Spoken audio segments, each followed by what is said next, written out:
보랏빛 엽서에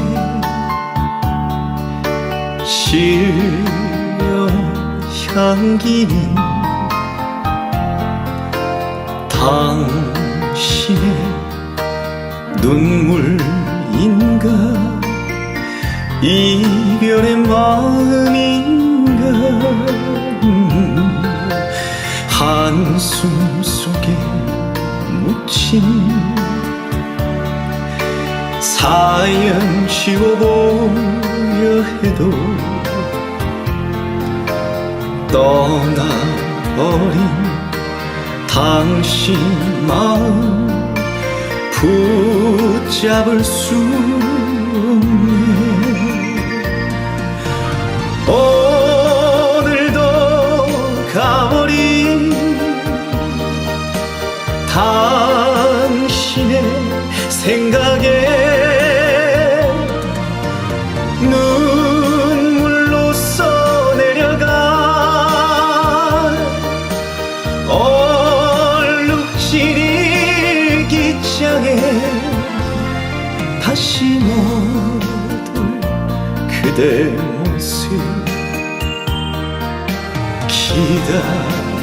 기다린 사연.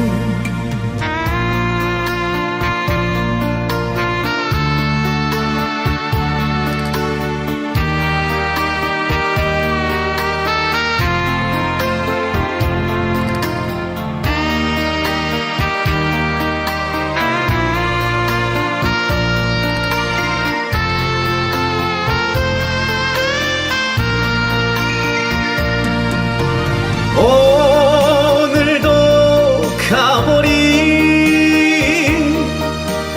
당신의 생각에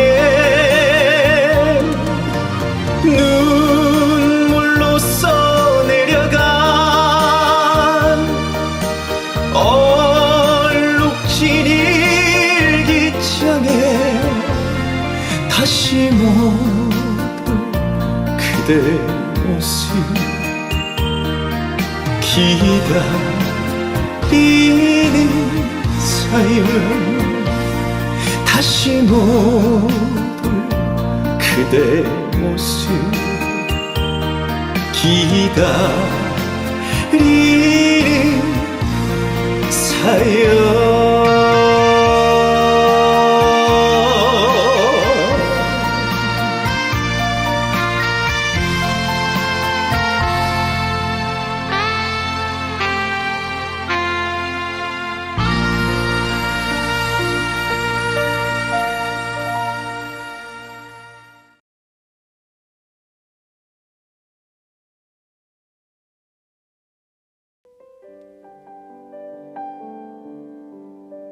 난 1927년 경남 합천 압곡동 건빈에서 태어났다. 내가 태어나자마자 우리 가족은 당시 일제치하 조선에서의 어려운 삶을 피해서 일본으로 가 살았지만 모진 차별에 우리 가족은 자리를 잡지 못했고 일본 소학교 5학년까지 마치고 부모님과 나는 다시 일제치하 조선으로 돌아와 살게 되었다. 지긋지긋한 가난에서 도망치듯 19살 때 결혼을 하게 되었지만 아이들이 하나둘 태어나고 6남매의 어머니가 되고부터는 아이들을 먹여 살려야 한다는 생각으로 항상 삶에 쫓기고 눌려서 살아야만 했다. 그런 힘든 삶 가운데서도 듬직한 남편과 아이들을 보면 마음을 추스리고 힘을 얻을 수 있었다. 나라 밖에는 일본과 미국의 태평양 전쟁이 막바지로 치닫고 있었고 폐색이 짙던 일본은 징용과 징발이라는 명목 아래 조선의 모든 것을 다 착취하고 있을 시절이었다. 어머 여보, 벌써 나가시게요? 그래. 저기 제 너머에 나무하러 가야겠소. 요샌 전쟁 때문에 나무할 곳도 마땅치가 않아. 으쌰! 조심히 다녀오세요. 실례합니다. 여기가 김선복 씨 집입니까? 예, 접니다만 무슨 일이시죠? 본인이십니까? 대일본 제국의 징용 보격대로 모진 명령이요. 총을 들 수 있는 사람은 모두 다 전쟁터로 나가야 합니다. 자, 어서 갑시다. 뭐요? 그게 무슨 말이요? 다짜고짜 찾아와서 이러는 게 어디 있어? 내게 먹여 살려야 할 처자식이 있단 말이오. 아니 이게 무슨 짓이에요? 애 아빠 없으면 우리 어떻게 살려고? 이런 불순문자를 봤나? 대일본 제국의 운명이 경각에 달렸단 말이다. 황국 시민으로서의 거룩한 의무를 수행하는 일이다. 감사히 여기지는 못할 망정 어서 끌고 가. 기다려주오, 여보. 남편은 그 길로 왜 싸워야 하는지, 누구와 싸워야 하는지도 모른 채 전쟁터에 끌려갔다. 남편이 태평양 전쟁에 강제 징집된 후 오로지 남편의 생사만이 내 관심사였다. 밤마다 아이들의 손을 붙잡고 남편이 무사하길 빌었다. 하지만 내 귀에 들려오는 소식들은 내 바람과는 전혀 동떨어진 것이었다. 남편과 같이 강제로 끌려간 동네 이웃들에게 하나하나씩 전사 통지서가 날아들 때마다 마치 내 남편이 전사한 것처럼 내 마음을 얼어붙게 일쑤였다. 지나가는 우편 배달부만 봐도, 우리 집에 오는 편지 한 통을 봐도 가슴이 무너져 내리는 것 같았다. 나와 내 아이는 물론 어렵지만 풀뿌리로라도 연명할 수 있을 것 같았다. 남편만 돌아와 준다면 아무 문제가 없을 것 같았다. 그러던 어느 날 내게 남편이 살아 돌아온다는 희소식이 들려왔다.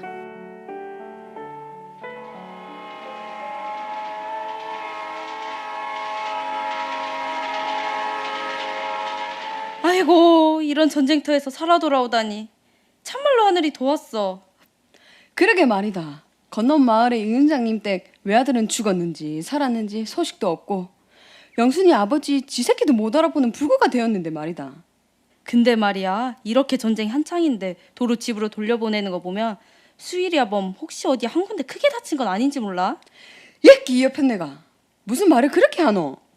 수일이 아버지 나이도 있고 다 수일이 애미 지성이 가르쳐서 하늘이 도운 거지. 저기 오는 사람 수일이 아범 아니야? 당신이야? 정말 당신이야? 여보, 정말 무사히 살아오셨군요. 정말 다행이에요. 당신 고마워. 기다려줘서. 나 전쟁터에서도 늘 당신과 우리 애들 생각만 했어. 다 잘 있지? 애들도 다 잘 있는 거지? 그럼요. 여보, 저희 다 잘 있어요. 애들도 잘 크고. 근데 여보, 혹시 당신 앞이 잘 안 보여요? 그게 말이야. 전쟁통에서 조금 다쳤는데 의사가 곧 괜찮아질 거래. 남편이 살아 돌아왔다는 기쁨도 잠시, 곧 좋아지리라 생각했던 남편의 눈은 오히려 더 악화될 뿐이었고 결국 두 눈의 시력은 완전히 잃고 말았다. 마냥 슬퍼하고 있을 수는 없었던 난 눈먼 남편과 6 아이들을 먹여 살리기 위해 안 해본 것이 없을 정도로 열심히 닥치는 대로 하루도 쉬지 못하고 일을 하며 살았다. 그러다가 6.25 사변이 일어나던 해 둘째 아이가 홍역으로 죽고 피난길에서 큰아이도 먹을 것이 없어 그만 굶어 죽고 말았다. 차갑게 식은 아이를 안고 차라리 나를 데려가라고 애꿎은 하늘을 향해 울부짖어 보았지만 아이는 다시 일어나지 않았다. 그러던 중 친척 오빠의 권유로 교회를 다니게 되었고 그 후로 하나님이란 존재에 의지하고 싶던 마음이 컸다. 그러다가 친정인 경남 합천으로 이사를 가게 되었고 그곳에서 교회를 찾아 다녔지만 찾을 수 없었다. 예수 앞에 나오면 모든 죄 사하고. 여러분 안녕하십니까? 혹시 여러분 마음에 남모를 죄가 있습니까? 삶의 고통이나 어려움이 있습니까? 여러분 예수님 앞에 나오십시오. 예수님께서 그 고통이나 죄를 다 지고 가셨습니다. 아니, 저분들은 누구지? 아주머니, 예수님 믿으세요? 생선만 파시는 게 아니라 예수님을 꼭 믿으셔야 됩니다. 나 오늘 막 장사도 안 돼가 파리만 꼬이가 막 고마 살고 싶은데 뭐 이상한 것들도 꼬이노. 예수님은 무슨 예수님? 내는 이 고등어가 예수님이고 부처다. 아주머니, 예수님 안 믿으시면 나중에 죽어서 지옥 가세요. 지옥은 불로 소금 치듯 하는 곳입니다. 뭐 불로 소금? 불로 소금 치지 말고 자 여기 진짜 소금으로 팍팍 치줄게. 너희들도 소금 간치가 배 따고 여기 다라이에 일렬로 눕고 싶은 갑제. 일로 온나? 내가 딱 묵기 좋고로 장만해줄게. 어디부터 썰어줄까? 머리부터 해줄까? 꼬리부터 해줄까? 아니면 뼈째 썬그리 줄까? 경수 엄마 참아라 마. 갈치새이 메이로 빼짝 말라가 썰어도 한 끈도 안 나오겠다. 뼈밖에 없어가 묵을 게 없다. 인건비도 안 나온다. 참아라. 아주머니, 다음에 또 올게요. 뭐 지옥? 내가 얼마나 착한 사람인데 고기 회칠 때 고기랑 눈도 못 마주치는데 미안해가 대가리 딸 때도 요래 고개 돌리고 치는데 요새 시절이 하수상에서 벨놈들이 다 있다니까. 눈먼 남편과 항상 배고픈 내 아이를 건사하며 밤마다 누워서 하나님 욕을 해댔지만 그래도 그런 힘든 삶 중에 그나마 내가 의지할 수 있는 곳은 오로지 하나님뿐이었다. 주위 어디를 둘러봐도 나를 이 삶의 굴레에서 풀려나게 해줄 수 있는 사람은 없었다. 하나님만이 나를 위로해주고 하나님 앞에서만 내 어려운 삶을 토하고 응석을 부릴 수 있었다. 하지만 새로 이사한 합천에서는 금방에 교회를 찾을 수 없었고 나는 진정한 하나님의 종을 보내달라고 기도를 드렸다. 그러다가 시장에서 초라한 흰색의 두 젊은 전도사들을 보게 되었다. 그 전도사들이 바로 하나님께서 내게 보내신 종들일까? 만약 그렇다면 꼭 다시 만나게 해달라고 기도를 드렸다. 전도사 총각 벌써 나왔나? 아, 네, 아주머니. 잘 주무셨어요? 잘 주무셨냐고? 아휴, 내가 저놈의 남편하고 사는 동안은 이 두 다리를 펴고 자본 적이 없어. 에이, 내가 무슨 죄를 지어서.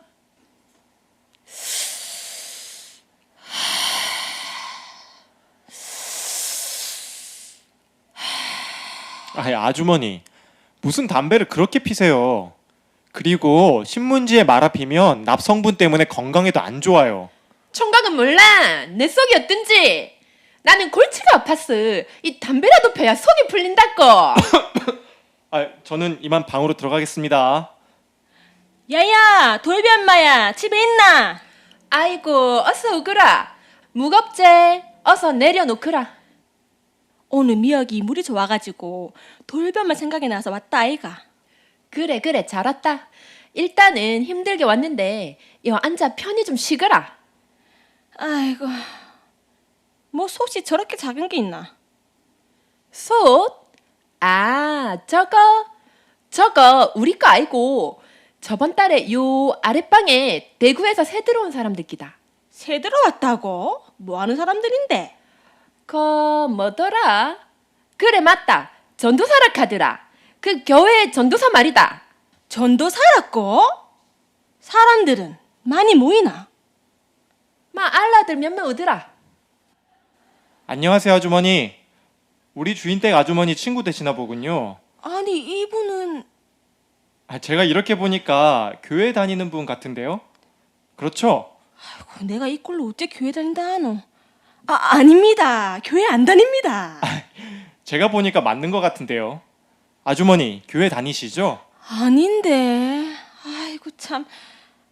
옛날에 조금 나갔어요. 아, 그렇죠. 아주머니, 교회를 아무리 다니셔도 마음의 죄를 씻지 못하면 안 다니는 거나 마찬가지입니다. 우리가 아무리 노력해도 마음의 죄가 있으면 지옥에 갈 수밖에 없어요. 전도사님. 제가 전도사님 얘기를 더 듣고 싶은데 지금 머리가 너무 아파서. 죄송합니다. 그 젊은 전도사님의 이야기를 듣는 순간 난 너무 두려워졌다. 내가 이 땅에서 이런 고통을 겪고 있는데 죽어서까지 그런 고통을 당해야 한다니 너무 두렵고 끔찍해서 견딜 수가 없었다. 그 후 나는 열흘 동안 열병을 앓았다. 전도사님이 불러 말씀을 듣고 싶었지만 자리에 누워서 꼼짝할 수가 없었다. 남편과 아이들을 건사하려면 시장에 나가서 한 푼이라도 벌어와야 했지만 두려움과 마음의 충격이 너무 커서 일어날 수가 없었다. 하나님께서 만약 나를 잊지 않으셔서 시장에서 본 그 젊은 전도사님을 만나게 해주신 것이라면 다시 그 전도사님을 내 앞에 데려다 달라고 하나님께 빌고 또 빌었다. 아주머니 계세요? 건너 마을에 새들어 사는 박옥수 전도사입니다. 잠시 들어가도 될까요? 아이고 전도사님 오셨습니까? 어서 들어오세요. 안 그래도 제가 전도사님 찾아뵙고 싶었는데 열흘 동안 열병이 나서 꼼짝을 못했습니다. 아이고, 참. 아주머니, 아시다시피 전 가진 것도 없고요. 그리고 돈도 없어요. 하지만 제겐 하나님의 복음이 있습니다. 예. 여기 보세요. 요한복음 3장 16절 말씀입니다. 하나님이 세상을 이처럼 사랑하사 독생자를 주셨으니 이는 저를 믿는 자마다 멸망치 않고 영생을 얻게 하려 하심이라. 아주머니, 하나님이 그 아들을 세상에 보내신 것은 그 아들 예수의 피로 우리의 죄를 사하시려고 하신 것입니다. 아주머니를 너무 사랑하셔서요. 그리고 그 예수님을 믿는 자마다 영생을 얻는다 되어 있습니다. 아주머니의 죄를 예수님의 피로 다 씻으셨기 때문에 아주머니는 의인이 되었고 영생을 얻게 되었다는 거예요. 아주머니께서 착하게 사셨든 하나님을 잘 섬겼든 그렇지 않았든 상관없어요. 그 예수님을 믿기만 하면 영생을 얻는다고 하나님은 말씀하고 계십니다. 아주머니, 무슨 말씀인지 아시겠어요? 네, 그리고 여기 히브리서 10장 17절, 저희 죄와 저희 불법을 내가 다시 기억지 아니하리라. 하나님은 자기 아들 예수의 피로 우리 인간들의 죄를 깨끗이 씻은 사실을 분명히 기억하고 계십니다. 그래서 우리 죄는 기억을 하시지 못하는 거예요. 모두 다 이미 사해졌기 때문에요. 물론 아주머니의 죄도 마찬가지입니다.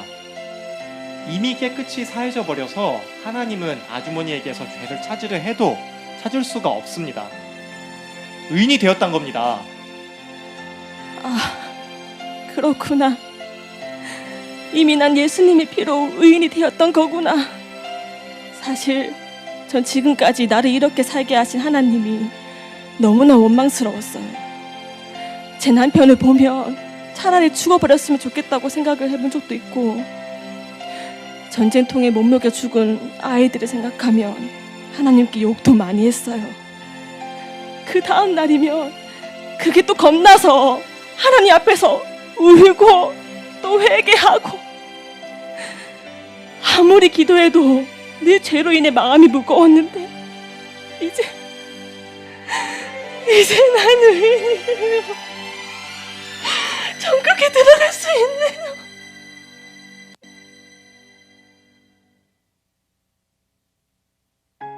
초라하고 가진 것 없이 보였던 박옥수 전도사님이었지만 그 전도사님 입에서 나오는 말씀은 그동안 나를 옥죄고 있었던 삶에 대한 고통과 죄를 단번에 해결해 주었다. 난 항상 내 남편의 눈을 멀게 하시고 아이들을 데려가신 하나님에 대한 원망으로 가득 차 있었지만, 구원을 받은 후부터 내 삶의 어려움과 고통을 주셔야 했던 하나님의 마음을 알게 되었다. 나보다 20살은 어린 전도사님이셨지만 그의 입에서 나오는 말씀 하나하나가 나를 살게 했고 앞으로 살아갈 수 있는 소망을 줬다. 그래서 매일 집에서 된장국을 끓여다 갖다 주고 전도사님을 마음으로 섬겼다. 때로는 어두운 밤길에 여우를 만나 혼이 난 적도 있었지만 전도사님을 섬기는 것이 너무 즐거웠다. 그러던 어느 날 여느 때와 같이 전도사님의 집에 들렀다가 그 방 앞에 솥이 없어진 것을 발견했다. 전도사님께서 사역이 힘드셔서 떠나버리신 건 아닐까? 너무 두려워졌다.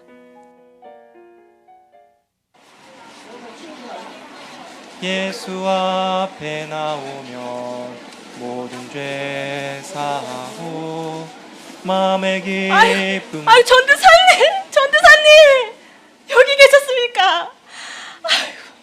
네, 손자매님, 제가 거창 장팔리 교회로 옮기게 되었는데 자매님께서 장사를 나가셔서 미처 알려드릴 수가 없었어요. 죄송합니다. 저는 그것도 모르고 전도사님 방 앞에 솥 없는 거 보고 얼마나 놀랐는지 아십니까? 힘드셔서 영영 떠나신 줄 알고요. 가슴이 절렁 내려앉았어요. 장날에 오면 노방전도 하러 오시겠다 싶어서 왔는데 다행히 계시네요. 반갑습니다, 전도사님. 아이고, 이거 미리 알려드리지 못해 정말 죄송해요. 자매님, 여기 잠깐 앉아보세요. 네, 왜 그러십니까? 자매님, 이제 압곡동에서는 자매님이 복음을 전하세요. 예? 복음이요? 아이고, 제가 어떻게 복음을 전합니까? 성경도 모르고 일본에서 살다 와가 한국말도 잘 할 줄 모릅니다. 아니, 자매님 속에 하나님께서 복음을 전하는 것이지 누가 자매님 보고 복음을 전하라고 합니까? 그래도 저는 말씀도 전해본 적 없고 아무것도 못합니다. 아니, 하셔야 됩니다. 아이고, 저는 못해요, 전도사님. 자매님, 제가 아무리 어려도 하나님의 종입니다. 종의 말씀을 무시하시는 겁니까? 아니, 그건 아니고 예. 전도사님도 떠나시고 없는 압곡동에서 혼자 어떻게 할 것인지 너무나 막막하고 어려웠지만 전도사님의 말씀을 저버리기는 힘들어 일단 성경 공부를 시작하기로 했다. 성경도 모르고 또 찬송도 아는 것이 없지만 일단 동네에 모여 노는 아이들을 성경과 찬송 공부를 한다고 하고 집으로 모았다. 그리고는 달력 위에 적은 찬송을 부르고 박옥수 전도사님께 들은 성경 말씀을 전했다. 찬송이 맞는지 틀린지 또 성경 말씀을 옳게 전하는지도 몰랐다. 아무도 가르쳐주는 일도 없고 무엇이 맞는지 알 수도 없었기 때문에 그저 전도사님께서 말씀하셨던 복음을 계속 전하기만 할 뿐이었다. 그런데 정말 신기하게도 동네 아이들이 하나둘 성경 공부 모임으로 오기 시작했다.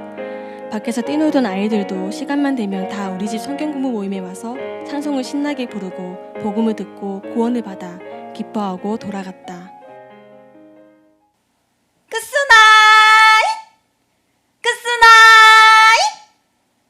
야들이 어디 갔노? 저녁밥 시간 훨씬 넘었는데. 끝수 니가 시나 지 동생 좀 보라 해놨더만 데리고 어디로 가쁘노? 끝수나이! 이상하다. 우물가에서 애들 맨날 고무줄 뛰고 놀았었는데 동네 애들이 다 어디 갔지? 여 좀 보이소. 칠과에 배요. 동네 아들이 죄다 어디로 간지 아십니까? 또 동네 아들 그 아들 다 저기 그 손을 쓴 아줌의 집에 다 갔다 이가. 그 뭐시고 그 성경 공부한다고 그 예수 믿는 거 있다 이가. 손을 쓴 아줌의 집이요? 그래 저 산 밑에 그 안못 보는 김선복이 집이 있다 이가.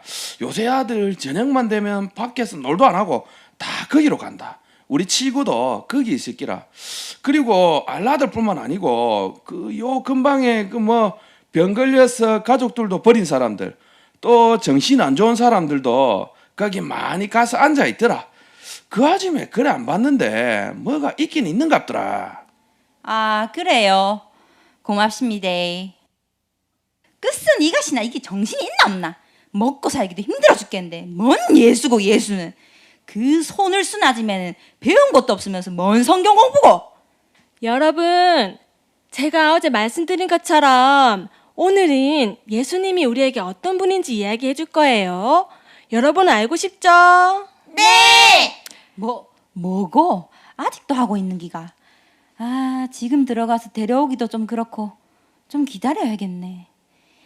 여러분들은 여러분들의 목숨을 버릴 수 있을 정도로 사랑하는 분이 계신가요? 네, 저는 우리 엄마를 위해서라면 죽어도 될 정도로 사랑합니다. 아우, 끝으니. 저가 신하가 웬일이고? 그냥 죽는 게 아니고 십자가에서 못이 박혀야 하는데 아, 그건 무리네요. 안 되겠습니다. 제가 생각이 짧았네요. 저가 신하가 부모님들이 여러분을 사랑하시는 것보다 훨씬 더 예수님은 여러분들을 너무 사랑하셔서 십자가에 못이 박히고 창으로 찔리면서 여러분들의 죄를 위해서 기꺼이 피를 흘리셨답니다. 그 예수님의 피가 이 세상 모든 사람들의 죄를 다 씻고 의인으로 만드신 거예요. 여기 이 하나님의 말씀을 같이 읽어보죠. 하나님이 세상을 이처럼 사랑하사 독생자를 주셨으니 이는 저를 믿는 자마다 멸망치 않고 영생을 얻게 하려 하심이라. 네, 여러분 잘 읽었어요. 이 말씀에서 세상은 여러분들을 말하는 것이고 독생자는 바로 예수님을 말하는 거예요. 하나님은 여러분들을 너무 사랑하셔서 그 아들이신 예수님을 우리에게 주셨어요. 우리의 죄를 다 씻고 천국에 들어갈 수 있도록 말이에요. 또 이 말씀을 다 같이 읽어보아요. 하나, 둘. 또 저희 죄와 저희 불법을 내가 다시 기억지 아니하리라. 이 말씀은 하나님께서 우리에게 하신 말씀이에요. 우리 죄를 하나님은 기억을 못 하신다는 거예요. 하나님은 거짓말을 하시는 분이 아니에요. 하나님께서 기억을 못 하신다면 정말 못 하시는 거예요. 우리 죄가 다 흰눈같이 다 깨끗이 사해졌기 때문이에요. 여러분, 이 말씀 믿어지나요? 네. 그럼 이 말씀을 믿고 마음의 죄가 다 씻어진 사람은 손 들어보세요. 저요. 정말 감사하네요. 그럼 우리 여기 이 찬송 다 같이 크게 불러봐요. 시작. 슬픈 근심 많은 세상 단식하는 인생 죄짐은 갈보리산 위에 예수는 우리 주. 아따야, 신기하네. 어떻게 그 예수님이란 분은 내를 한 번도 본 적이 없을 낀데 어째 그리 나를 사랑하셔서 내 죄를 다 씻어주셨을꼬. 진짜 고마운 분이시네. 저 아짐의 이야기를 듣다 보니까 내도 내 죄가 다 씻어졌네. 손을 쓴 아지매가 그냥 시장의 장사꾼인 줄 알았는데 큰 선생이네, 선생.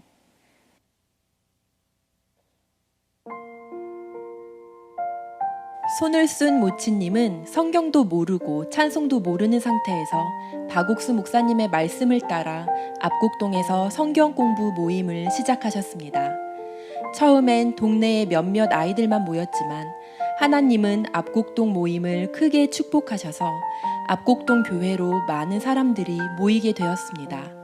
하나님은 또 병이 걸린 사람이나 귀신에 들린 사람들에게 모치님이 기도만 하면 그 병과 귀신이 떠나는 은사를 허락하셔서 근방에 있는 많은 병자들과 귀신 들린 사람들이 압곡동 교회를 찾아와 구원을 받고 고통에서 해방되는 역사도 행하셨습니다.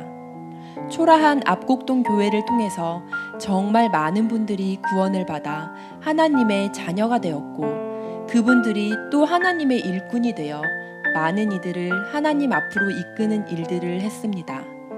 손을 쓴 모치님은 자신의 문제를 자신이 지고 고통하면서 살아야만 했지만 1967년 박옥수 목사님을 만나고 난 뒤부터 모치님의 모든 문제가 하나님께로 넘어갔고 예수님과 같이 능력 있는 삶을 사실 수 있었습니다. 구원을 받으시고 42년간 교회와 함께 복음을 섬기시다가 2008년 1월 25일 하나님의 부르심을 받고 향년 82세로 소천하셨습니다. 모치님의 육신은 다시 이 땅에서 뵐 수 없지만 모치님에게 일하신 하나님의 간증은 아직도 남아서 우리에게 하루하루 감사와 소망을 주고 있습니다. 감사합니다.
서러운 발길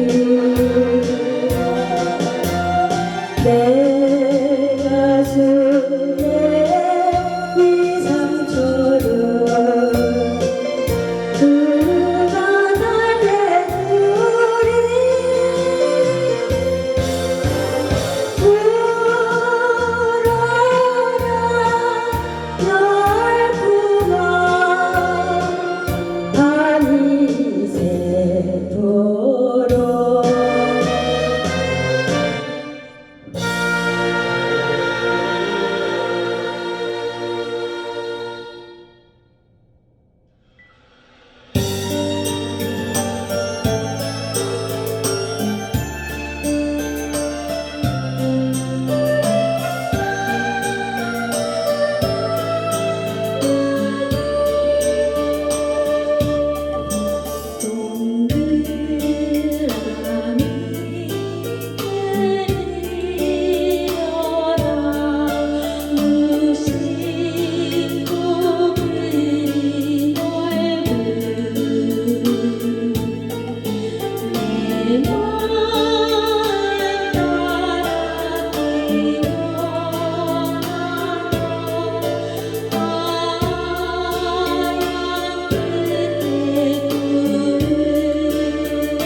이른 아침에 잠에서 깨어 너를 바라볼 수 있다면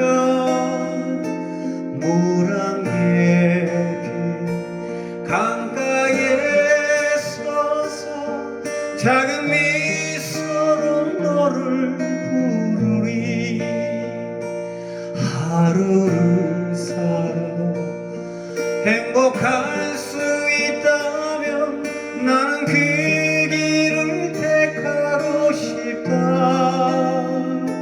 세상이 우리를 힘들게 하여도 우리들은 변하지 않아. 너를 사랑하기에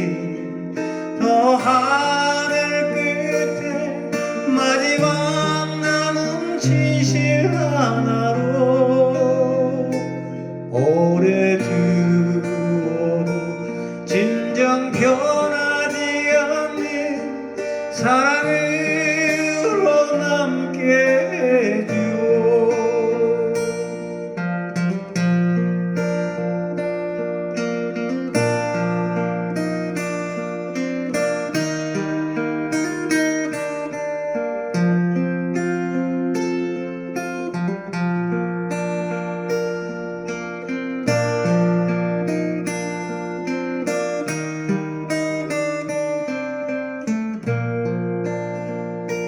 내가 아플 때보다 네가 아파할 때가 내 가슴을 철들게 했고 너의 사랑이 아픈 나는 옷을 벗었다 거짓의 옷을 벗어버렸다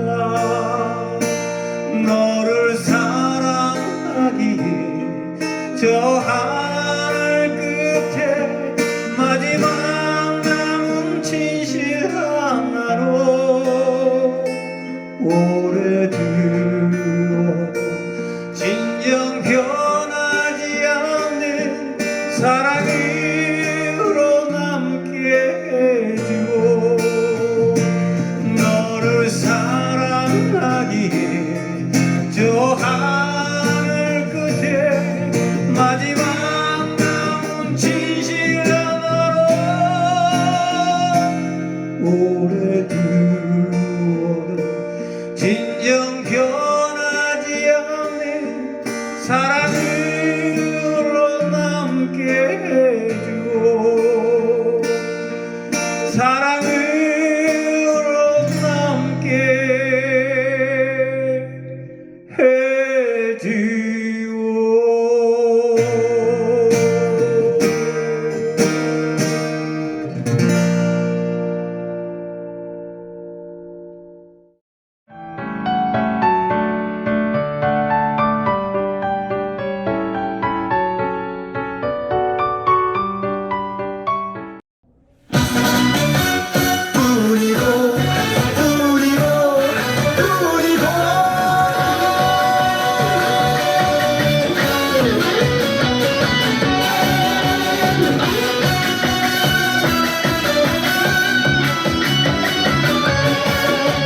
내 사랑은 당신뿐이다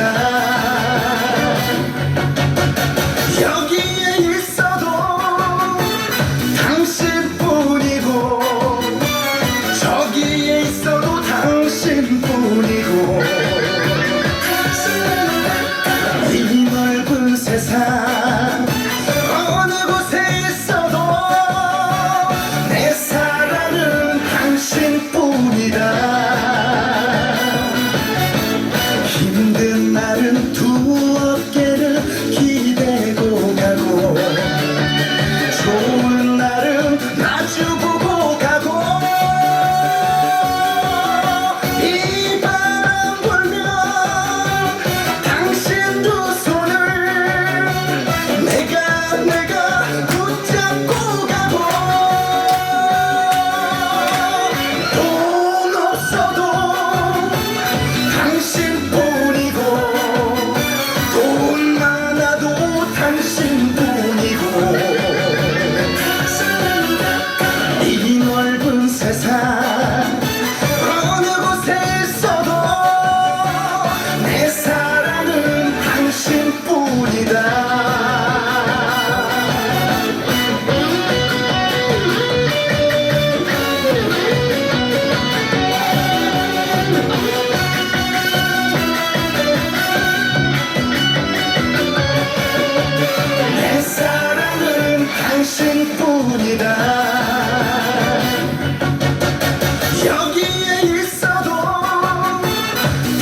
세상 어느 곳에 있어도 내 사랑은 당신뿐이다.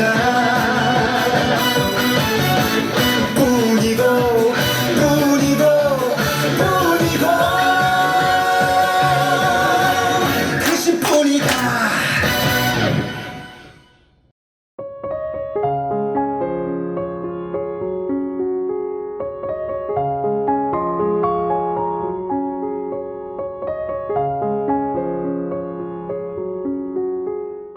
안녕하세요.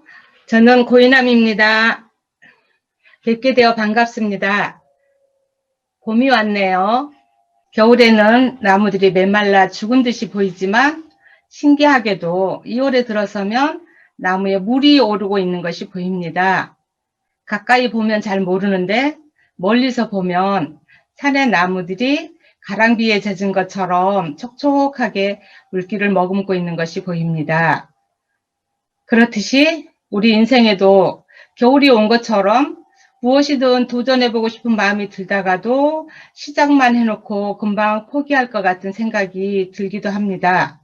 이제 모든 것을 접어야 할 것 같고 하나하나 정리해 나가야 할 것처럼 이 나이에 뭘 하나 하는 마음에 스스로를 겨울나무 보듯이 우리 인생을 보고 있는 것 아닐까요?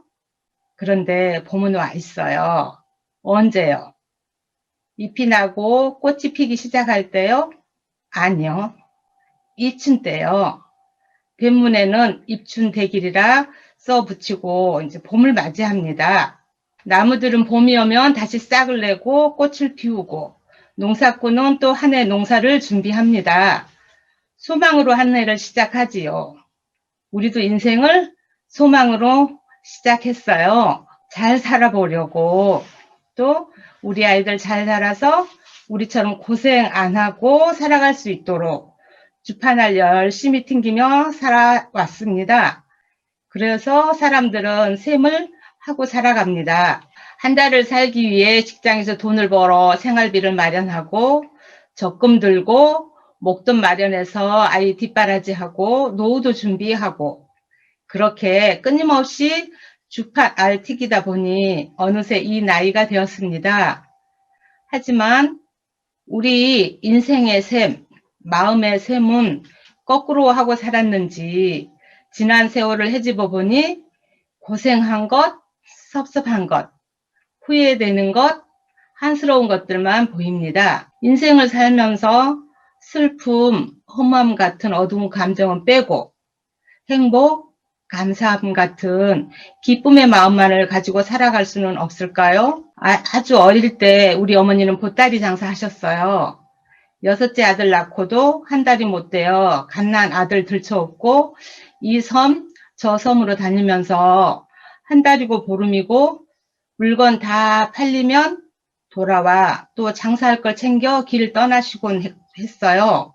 그렇게 고생을 하면서도 옆날 밤에 시간이 비면 저녁 때 동네 꼬마 모아놓고 옛날 이야기 들려주시고 때로는 동료도 가르쳐주시고 어린 딸 안쓰러워 헝겊으로 인형 만들어주시고 또 46살에 혼자 되셔서 구남매 키우셨는데 우리 형제들은 하나같이 우리 어머니를 존경하며 살았어요. 저도 우리 엄마만큼만 하고 살면 잘 살았다 할 수 있겠다 생각했거든요. 그런 우리 어머니도 나이 들어 쇠약해지신 탓인지 그동안 참고 견디던 무거운 마음이 무너지셨어요.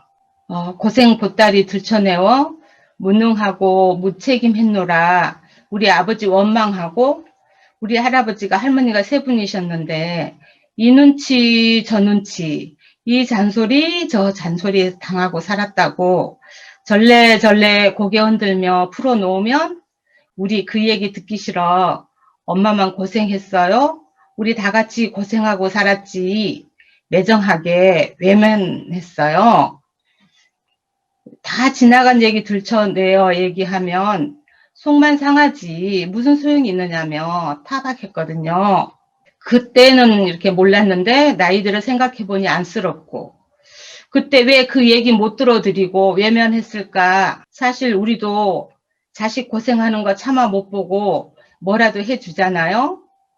그런데 부모만 자식 고생 못 보는 것이 아니더라고요. 자식들도 부모님 나이 들어 늙어가고 쇠약해져가는 등 쳐다보면서 안쓰럽고 가슴 아픈데 지나온 세월 고생한 얘기 차마 못 듣고 안쓰러워서 나가버리는 거예요. 그런 자식 마음 우리도 못 알아보고 매정한 것 같아 섭섭하고, 이것들아 내가 너희들을 업어 키웠는데 하면서 보따리 하나 또 싸서 들여놉니다. 저는 어땠을까요?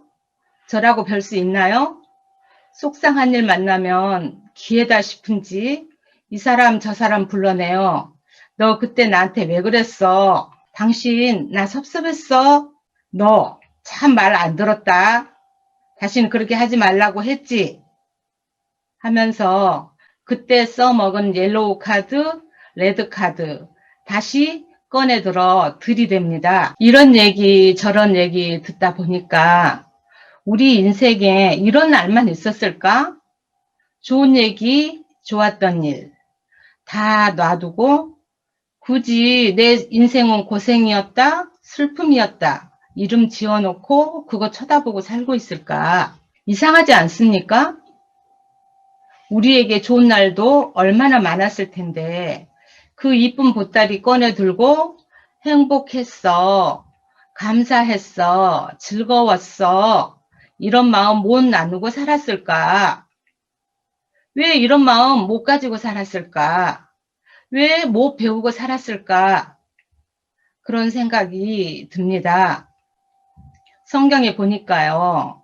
이사야 1장 6절에 발바닥에서 머리까지 성한 곳이 없이 상한 것과 터진 것과 새로 만진 흔적뿐이거늘 그것을 짜며 싸매며 기름으로 유하게 함을 받지 못하였도다.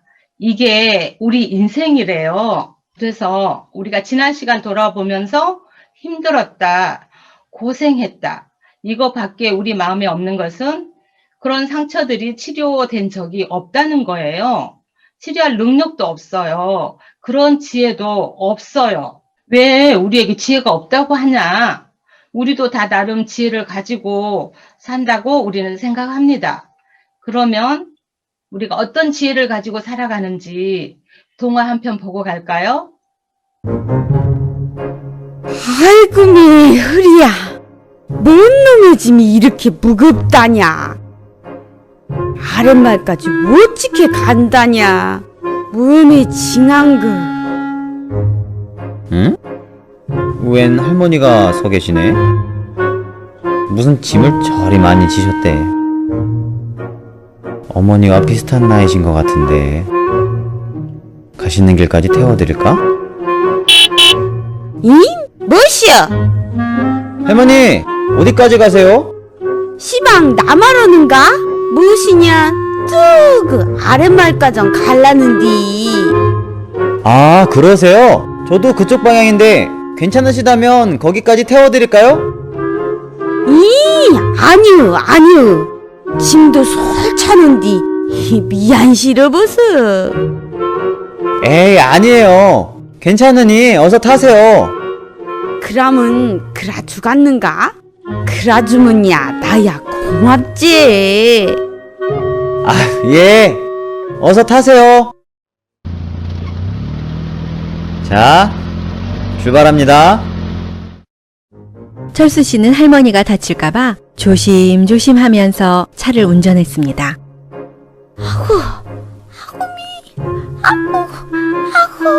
응?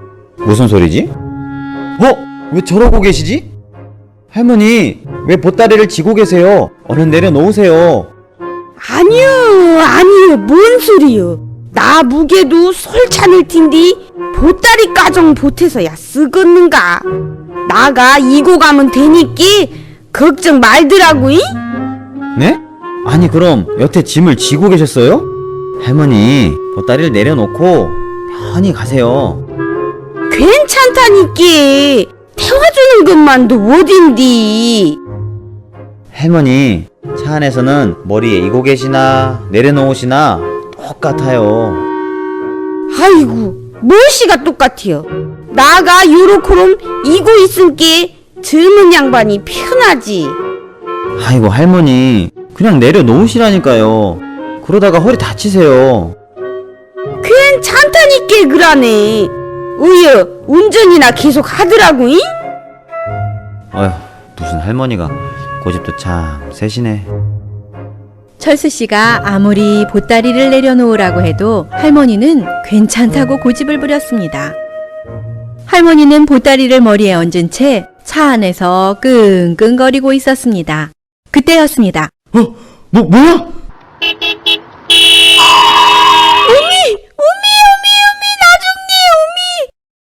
브레이크를 밟는 순간 할머니는 중심을 잃고 옆으로 쓰러졌고 할머니가 지고 있던 짐도 떨어지고 말았습니다.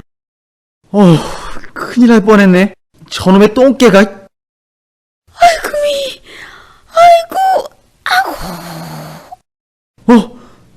할머니 괜찮으세요? 아이고, 나는 괜찮은 것 같소. 아이고, 매, 허리야. 할머니 짐이 떨어졌네요. 이? 아이고, 매, 내 짐. 오메, 내 짐을 떨차뿌렸네. 어쩐다니야. 미안 싫어버서. 젊은 양반, 좀만 기돌리소이? 나가 이거 얼른 다시 일팀께. 할머니, 그냥 놔두세요. 짐 내려놓으시니까 편하잖아요. 이? 아고, 그러고 본게 참말로 편하네 그랴. 오메, 아주 편해쁘네. 진즉 내려볼 걸 그랬네. 여보, 나갔다 올게요. 감자 반만 깎아 삶아주세요. 어떻게 삶아놨을까요? 잘 보셨죠? 할머니 편하게 모셔다 드리려고 차 태워준 철수 씨 마음과 할머니의 생각이 다르고 아내와 남편의 생각이 이렇게 다른 거예요. 사람마다 다 생각이 다르고 마음이 달라서 매번 엇갈리고 빗나가다 보니 꼬이고 오해하게 돼서 마음의 골만 깊어지고 그러다 보니 황혼 이혼까지 하는 사람들이 있고 결혼도 하고 그렇게 하지 않아도 같이 살아도 몸만 같이 살지 마음을 나누고 살지 못하는 사람이 많잖아요. 왜 그렇게 살고 있을까요? 이게 다 죄 때문에 오는 거예요. 지혜가 없어서 오는 거예요. 이런 우리를 하나님이 불쌍히 여기셔서 예수님에게 모든 죄를 담당시키셨어요. 예수님에게 죄를 해결해 주라고 하셨어요. 그래서 예수님이 사람의 몸을 입고 오셨습니다. 수고하고 무거운 짐진 자들아 다 내게로 오라. 내가 너희를 쉬게 하리라 하신 예수님이 30살이 되어 요단강에 이르러 세례 요한에게 세례를 받으러 오셨습니다. 요한이 말려 가로되 아니 당신이 하나님의 아들이신데 당신이 내게 세례를 주셔야지 왜 나에게 세례를 받으려고 하십니까? 그러자 예수님이 우리가 이와 같이 하여 모든 의를 이루는 것이 합당하니라고 하시고 예수님이 요단강에서 세례를 받으셨습니다. 세례를 받을 때 우리의 모든 죄가 예수님에게 넘어갔어요. 세례를 받으면 왜 세상 죄가 예수님에게 넘어간단 말입니까? 하는 사람들이 있겠죠? 세례 요한은 제사장이에요. 그래서 하나님이 성경에 당신의 아들에게 모든 사람의 죄를 담당시킨 것도 알고 또 제사장으로서 백성들이 이 죄 때문에 내가 죽겠구나, 지옥에 가겠구나, 멸망을 받겠구나 하고 이 죄를 해결받기 위해 자기 대신 죄를 맡아서 죽어줄 양이나 염소를 끌고 성막으로 옵니다. 제사장 앞에서 양이나 염소에게 안수를 하면 이 사람의 죄가 양에게로 넘어가고 죄의 싹슨 사망이라는 율법에 의해 이 양이 죽임을 당해야 하는데 죄로 인해 죽어야 할 우리를 살리는 제사법을 주신 겁니다. 그래서 양이나 염소가 이 사람의 죄를 대신 담당해 주는 거예요. 사람은 각기 자기 죄로 죽어야 하기 때문에 다른 사람의 죄를 대신해서 죽어줄 수가 없어요. 그래서 양이나 염소가 대신 죄를 맡아서 죽임을 당하면 이 사람의 죄값이 지불되어 사해지는 거예요. 죄를 지은 사람이 양에게 안수하면 죄가 양에게로 넘어가고 제사장은 그 피를 받아 죄가 적혀있는 단뿔에 바르고 그 제사장이 속죄하면 그 죄는 사함을 받는 거예요. 그래서 이 사람의 죄가 끝났어요. 예수님이 세례를 받으실 때 세상의 모든 죄, 세상 죄, 지금 살고 있는 80억에 가까운 모든 사람이 일평생 죽을 때까지 지은 모든 죄, 그러니까 세상 시작에서부터 세상 끝까지 첫사람 아담에서 마지막 사람까지 지은 또 앞으로 지을 모든 죄를 백성이 제사장 앞에서 안수를 하면 죄가 넘어간 것처럼 세례 요한이 예수님에게 안수할 때 이 세상의 죄가 예수님에게로 넘어갔어요. 우리의 죄가 넘어가 버려서 우리에게는 이제 죄가 없어요. 이 죄가 우리 눈에 보이지 않지만 예수님에게 넘어간 것은 하나님이 그렇게 정해 놓으신 거예요. 양이 이 사람의 죄를 대신해서 피를 흘리고 죽는 것처럼 예수님이 요단강에서 세례를 받으실 때 우리 무리의 죄악을 예수님이 대신 받으시고 이 양이 사람의 죄를 대신해서 피를 흘리고 죽어 그 피를 단뿔에 바르면 사해지는 것처럼 그 일을 위해서 예수님도 제사장들에게 잡혀가서 심판을 받았어요. 그때 사람들은 예수님에게 욕을 하고 침을 뱉고 가시를 엮어서 머리에 씌우고 또 옷을 다 벗겨서 부끄럽게 만들고 그뿐 아니라 내가 하나님의 아들이면 너를 구원해봐라 하면서 희롱하고 쇠고리가 달린 채찍으로 때리면서 온 몸이 찢겨졌거든요. 이사야 1장 6절에서 하나님이 우리 인생을 보면서 발바닥부터 머리까지 터진 것과 상한 것과 새로 맞은 흔적밖에 없다고 한 말씀처럼 우리가 인생을 살면서 받은 멸시, 조롱 이런 상처들이 있어요.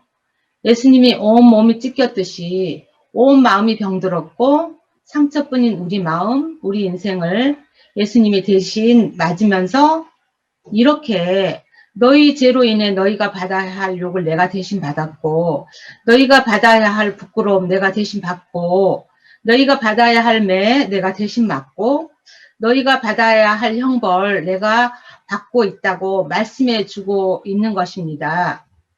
구약에서 양이 백성을 대신하여 죽어 죄에서 자유하게 되었을 때 하나님과 양에게 얼마나 감사하겠어요. 어디 그뿐입니까? 또 그 무거운 십자가 지고 골고다를 향해 올라가시다가 쓰러지고 또 일어나 올라가시다 쓰러지고 또 쓰러지시고 결국 더 이상 질 수 없게 되자 근처에 있던 구레네 사람 시몬을 로마 군병이 억지로 잡아다가 대신 십자가 지워 골고다 언덕까지 올라가셨어요.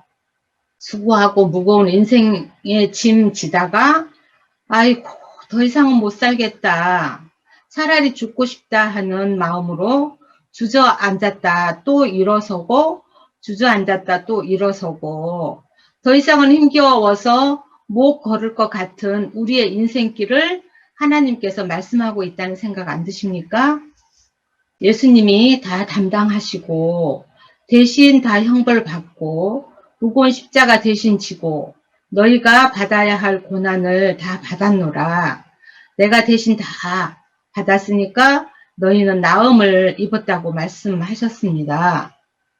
죄의 값은 사망이에요. 구약의 양이나 염소가 백성의 죄로 대신해 죽은 것처럼 예수님이 십자가에서 피 흘려 돌아가셔야 하거든요. 레위기 17장 11절에 보면 육체의 생명은 피에 있음이라. 내가 이 피를 너희에게 주어 단에 뿌려 속하게 하였나니 생명이 피에 있으므로 피가 죄를 속하느니라. 히브리서 9장 22절에는 율법을 쫓아 거의 모든 물건이 피로써 정결케 되나니 피 흘림이 없은즉 사함이 없느니라 말씀하셨어요.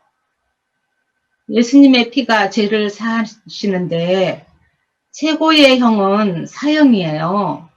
한 사람을 죽여도 사형, 10사람을 죽여도 사형, 몇만 명을 죽여도 한 번의 사형으로 다 이 죄값이 치러지는 것이지 1000번, 10,000번 죽는 것이 아니지요.